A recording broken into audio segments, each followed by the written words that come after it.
You are about to enter the world of urban legends, where fact is often stranger than fiction.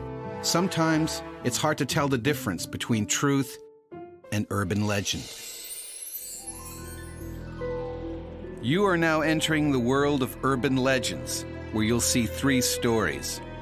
2 of them are myths, but one story is true. Can you tell which is which? Is it the one about a painting, thought to be worthless, saved from disaster, only to turn out to be a masterpiece? Or could it be the dinner guests who think they've been poisoned when the family pet dies after eating the same food? Or is it the tale of a husband who tries to save his marriage by staging his own death, but ends up killing his neighbor instead? 3 bizarre and twisted tales. 2 are urban legends, but one is a true story that really happened. Can you tell fact from fiction?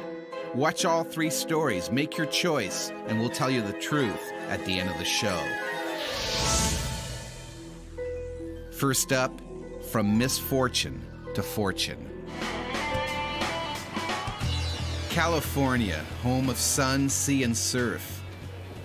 But in 2005, torrential rains caused widespread flooding and devastating landslides, sending homes crashing down a hillside and destroying an oceanside community. One man who was home at the time picks up the story. Meet Al Trevino. I had gone to the office in my home, sent a few emails, and then sat down to read the paper, and the house started to squeak. Earth just opened up. All of these houses in front of me were just sliding down the hill. The road was buckling, and all of the soil below us was gone. Al's house isn't destroyed, but it's left teetering on the edge of a cliff.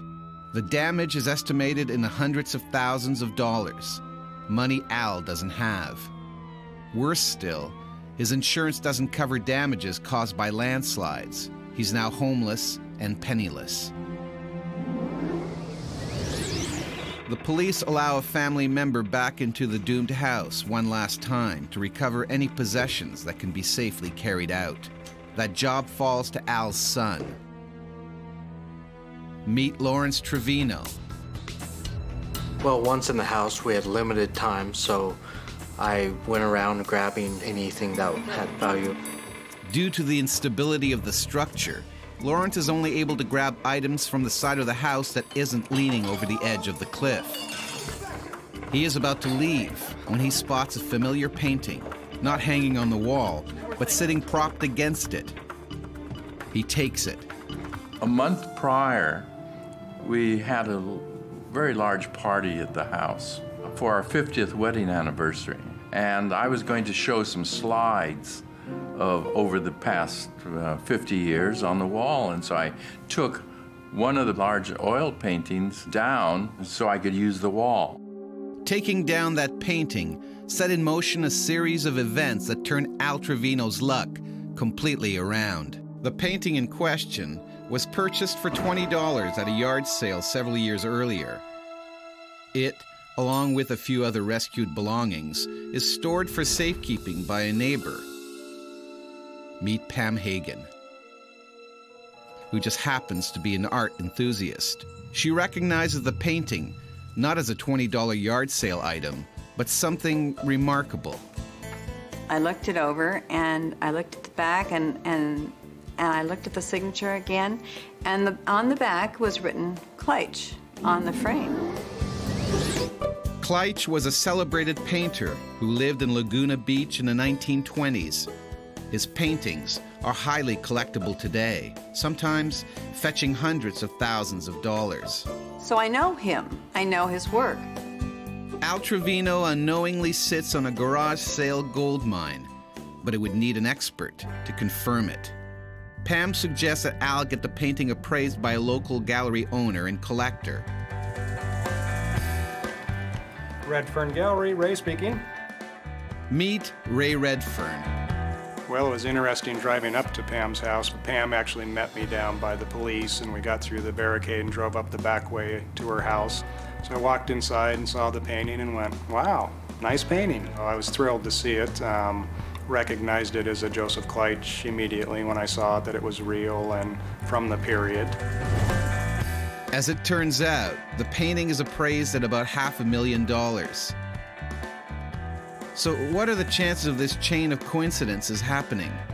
An undiscovered masterpiece bought for $20 at a yard sale? One of the only items rescued from a devastating landslide? It's left with a neighbor who happens to be an art expert and recognizes it for what it is? Did this really happen? Well, you don't have to be an art expert to try to figure out if this story is authentic or a forgery. We'll tell you if you're right at the end of the show. While you think about that, try to solve this mini-myth. Mini-myth number 417. Trouble at the toilet. Wendy Pitcher poured a bottle of cheap perfume into the toilet. The stuff was 97% pure alcohol. Not long after, her husband Gavin flicked his lit cigarette butt into the bowl. The highly flammable liquid exploded under him. When the paramedics arrived, Gavin explained what had happened, and they laughed so hard they dropped him off the stretcher, breaking his collarbone. So, is this toilet tale true or false? Did a lit cigarette cause an explosion when it touched cheap, highly flammable perfume? No, it's false. A variation of this tale came to light in 1953, and it keeps being reported as truth as recently as 2004. On Urban Legends, we present 3 stories to you. 2 of them are myths, while one, as unlikely as it may seem, really happened. Your mission is to decide which one is true. We've shown you the story of the $20 picture that turns out to be worth so much more. And now it's time to tell you about a dinner party that goes horribly wrong, when the guests believe they've been poisoned. We'll tell you if it's true at the end of the show. Surrey, England, September 2002. Life for some people in this leafy, serene county is about to take an unusual, fateful twist. Meet well-respected couple about town, Helena and Rory DeVoe. Well, I'd been preparing all day a dinner party. My husband, Rory, he'd invited his boss. Well, Helena had got it into her head that it would be a good idea to invite George along, as it may help my promotional prospects within the company. The caterers descend on Helena's kitchen with all the raw ingredients needed to prepare a gourmet meal. They would come to your house and prepare it there, rather than just turn up pre-cooked and heat the stuff up. It seemed like an excellent idea, really. I'd get the caterers in, and the menu looked actually quite appetizing. Meanwhile, Rory busies himself with some do-it-yourself car maintenance. It turns out to be really poor judgment and bad timing. He is about to mix something in the kitchen blender that is a pure recipe for disaster. A special concoction of coolant for his car's radiator.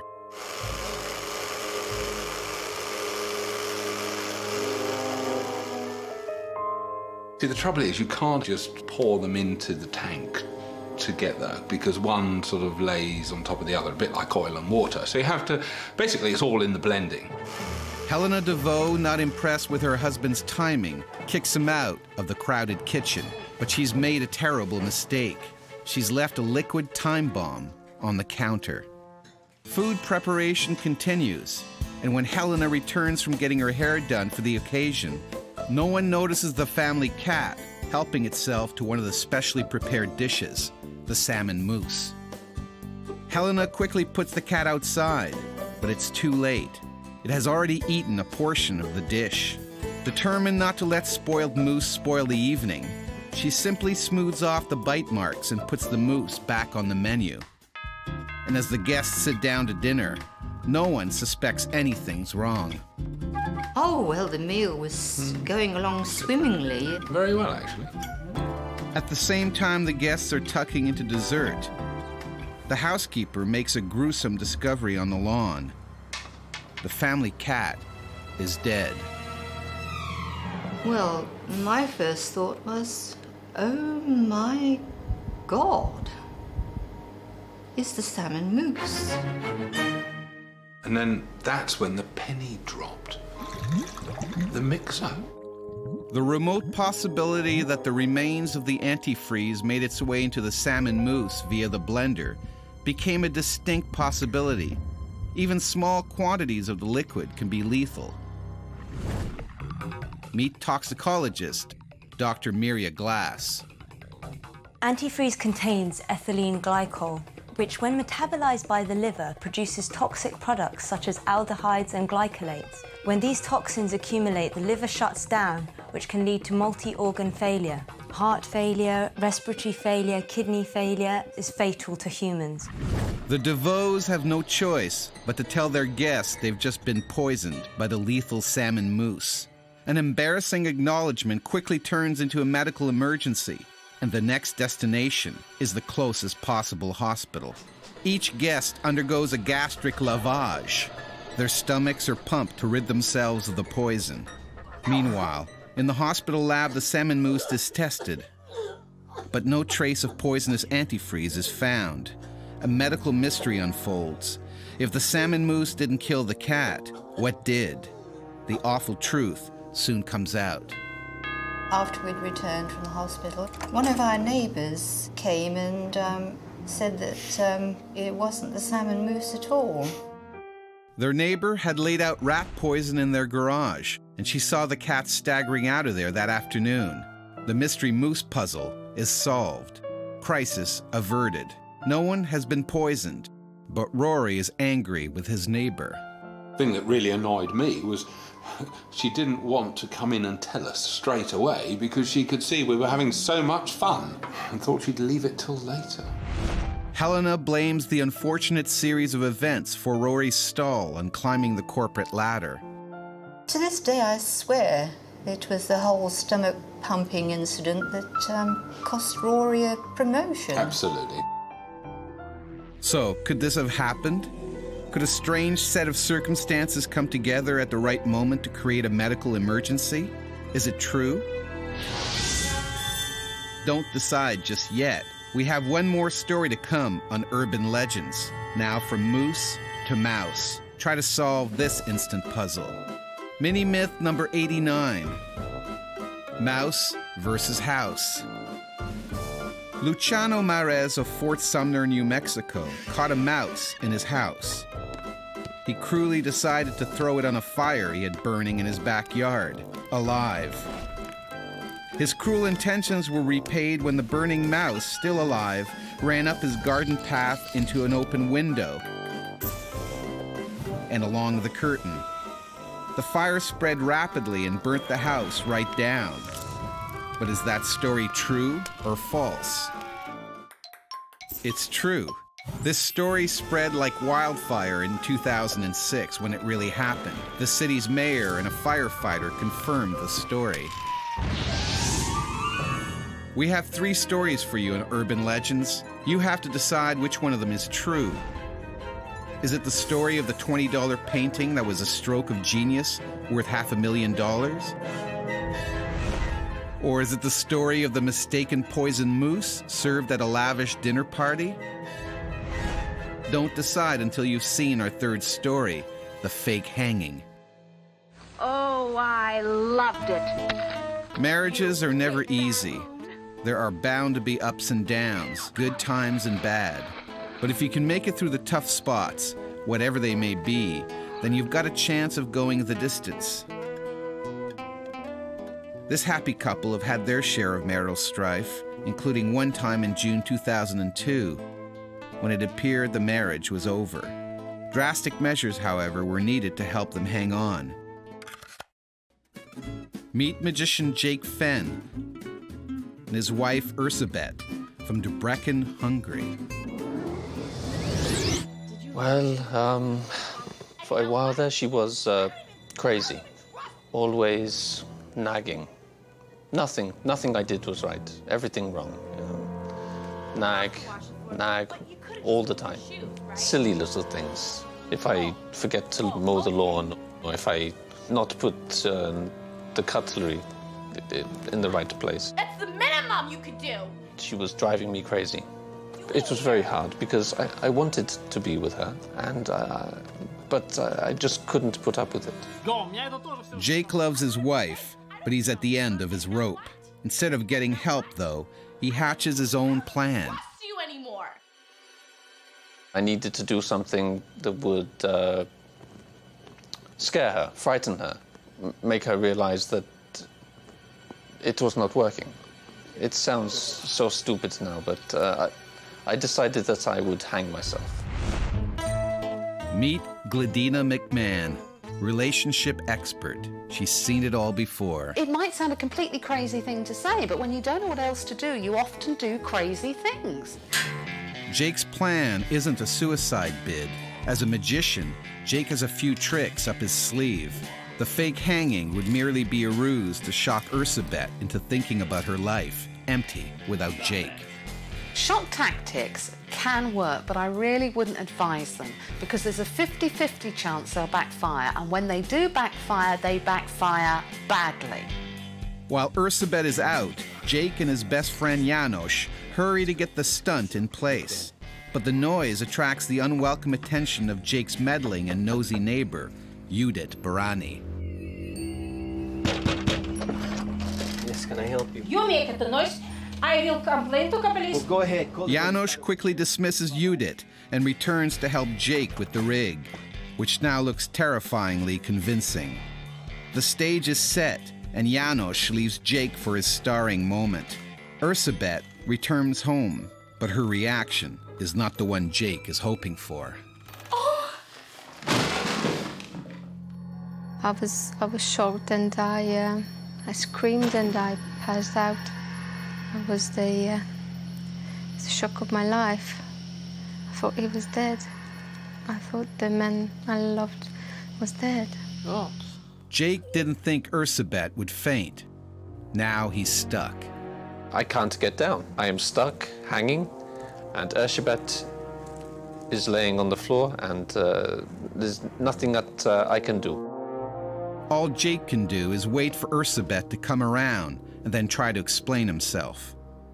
But Judith Barani, sensing something wasn't right, comes back to the house, but this time she enters.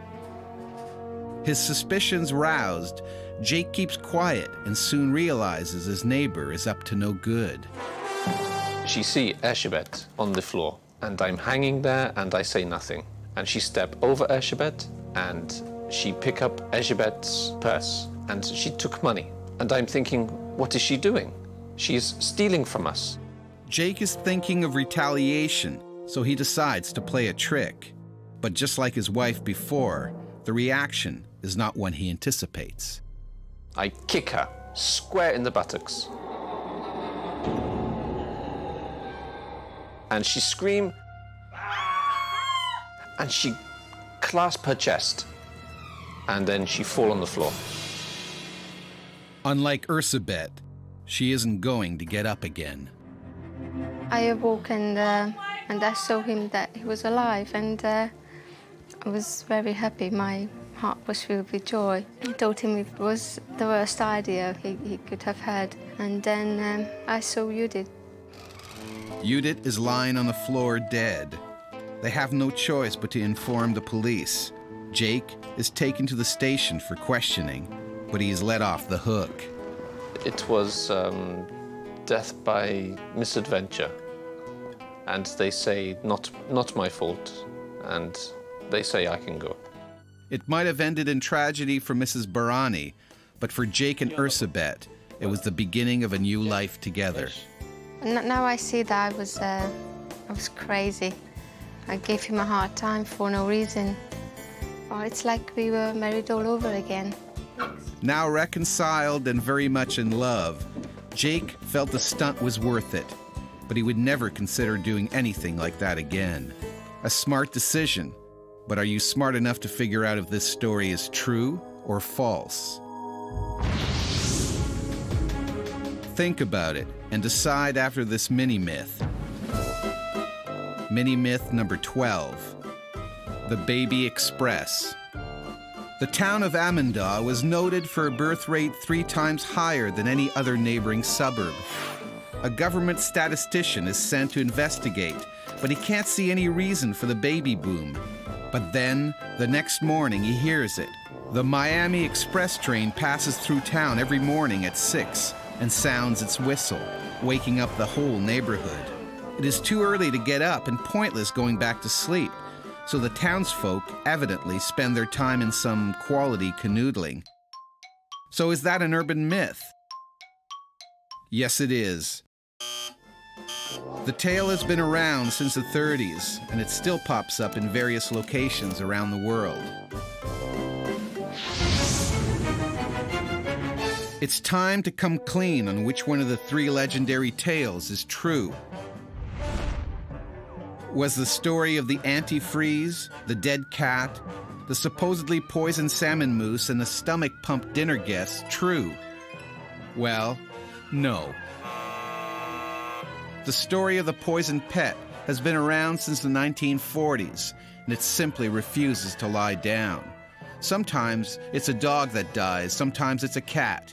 Sometimes it's mushrooms that the unfortunate hostess cooks for dinner. Sometimes it's salmon mousse.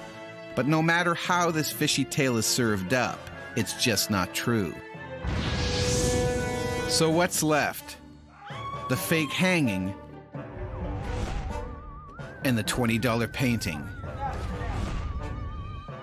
If you thought the fake hanging story was true, you'd be completely wrong. The story about the desperate magician is just an illusion. It surfaced in the late 70s, and the details change. The thieving neighbor is a man, but the story is always said to have happened in Hungary. So that leaves Al and his painting that turned out to be worth a great deal more than he knew. The story is true.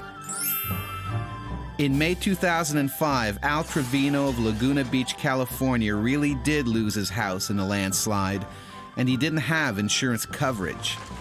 One of the items salvaged is a $20 painting that his neighbor helps determine is worth $500,000. I mean, the probabilities are, 1 in a million or things like that. 1 in a million. All Al needed was a miracle, or a disaster in this case, to realize it. So, are you now a believer? Did you guess right? Well, if not, you can try again soon on the next episode of Urban Legends.